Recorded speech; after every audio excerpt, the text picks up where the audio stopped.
of our continuing students, Fletcher class of 2013, who is concentrating her studies on human security and humanitarian affairs, to come forward to speak.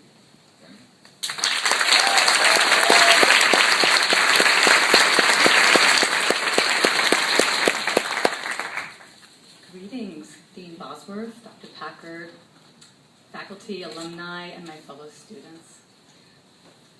The first week of classes here at Fletcher often feels a bit like a tornado.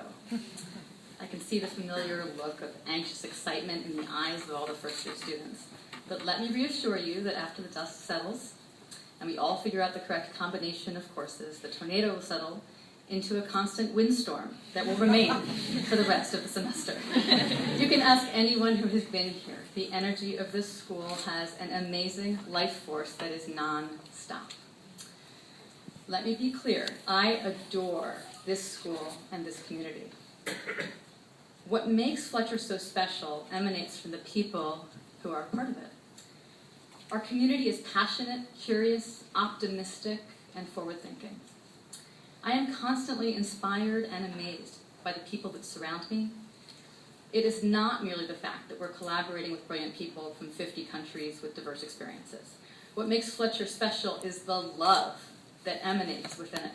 Fletcher has a life force.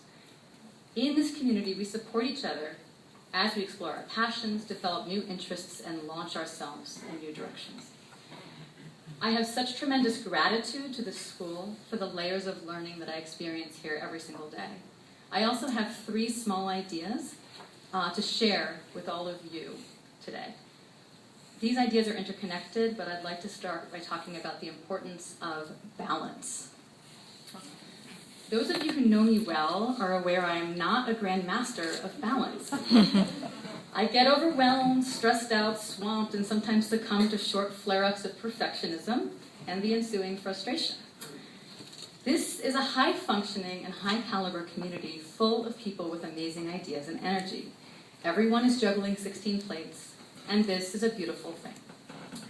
My suggestion, however, is that we should all keep this idea of balance in our minds.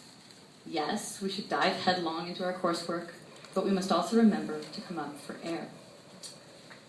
We need to allow ourselves time and space to think and reflect and digest what we are reading and learning.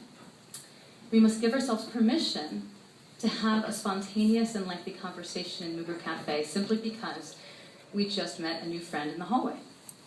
Balance means taking time to get to know our professors, being part of student groups to develop deeper friendships. It means leaving the library to kick a soccer ball or play a violin, but most importantly, it means finding peacefulness within ourselves as we do all of these things. One of my favorite classes at Fletcher last semester was with a wise professor named John Hammock. I would highly recommend a book he wrote with a former student called Practical Idealism. The basic premise of this book is that we cannot hope to change the world in positive ways unless we are able to cultivate peace and balance within ourselves. No matter what type of work we pursue, our impact will be much more effective if we're not exhausted. In other words, if we want peace in the world, we need to develop this peace within ourselves first. This is true for our professional work around the world, but it also applies to our lives within the walls of Fletcher. We should seize every opportunity to attend as many lectures as possible, read as many books as possible, and develop as many friendships as possible. But we cannot possibly take every course or physically be in 3 places at the same time. For those of you who are new arrivals here, you will soon discover that simply reading email invitations to Fletcher events is a full-time job. Within this beautiful windstorm of activity, we need to find ways of transcending our busyness in order to find some peace and space to absorb everything we're learning and have time to reflect upon our own inner growth. The second theme that I would like to address briefly is the value of an open mind and an open heart. In the Fletcher community, we are generally extremely open-minded when it comes to diving into unfamiliar cultures, meeting new people, or being curious and inquisitive in our studies. But this idea of openness can extend even more deeply. Having a truly open mind means embracing discomfort. This might entail engaging in a heated debate with a classmate, but genuinely making the effort to understand a perspective. As we learn in our negotiation classes here, turning the tables to view things from the other side of the chessboard is what enables us to find new solutions and develop deeper mutual respect in the process. Keeping an open mind also serves as a gift to ourselves professionally. Some of us arrive at Fletcher with a clear idea of precisely what we want to pursue during and after graduate school. Others have entered our degree programs in more of an explorational phase. Either way, here at Fletcher, I am constantly learning about new jobs, organizations, and professional tributaries that I did not even know existed. It is so exciting to be a part of this community while embracing the endless possibilities it engenders. We should all remain open to see where Fletcher and our intuition guide us.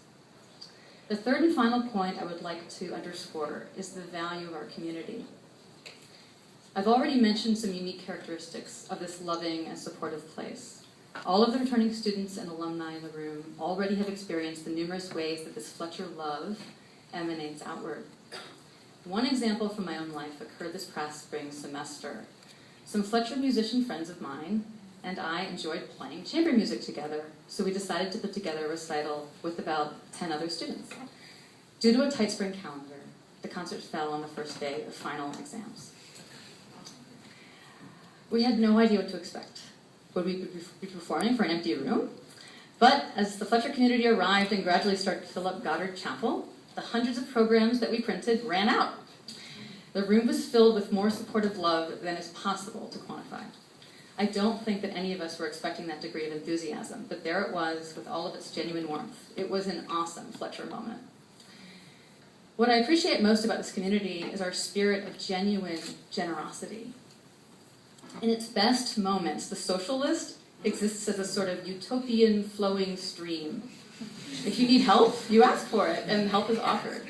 Sometimes you dip your cup in for a drink, and other times you contribute some water to the stream. But mostly you marvel as you watch it flow by. I once asked the social list if I could borrow a sleeping bag for my humanitarian studies crisis simulation. And literally within 10 minutes, I had 10 sleeping bags. Does the outside world function this way? Fletcher is more than a professional graduate school. It is a loving community. It is a global incubator. It is a resource and a launching pad. Perhaps what's so amazing to me about our community is its depth and longevity. I feel so much gratitude for Fletcher, not just for the joy that it brings me on a daily basis, but for the hope that it gives me that such a multicultural and generous community can exist. To end, I would like to have us all remember these three goals: to strive for balance, to remain genuinely open-minded, and to actively keep our powerful and loving community as alive as possible. We cannot change the world without finding the strength and peace within ourselves first. But I cannot think of a better place to work on this balance than right here at Fletcher. Thank you.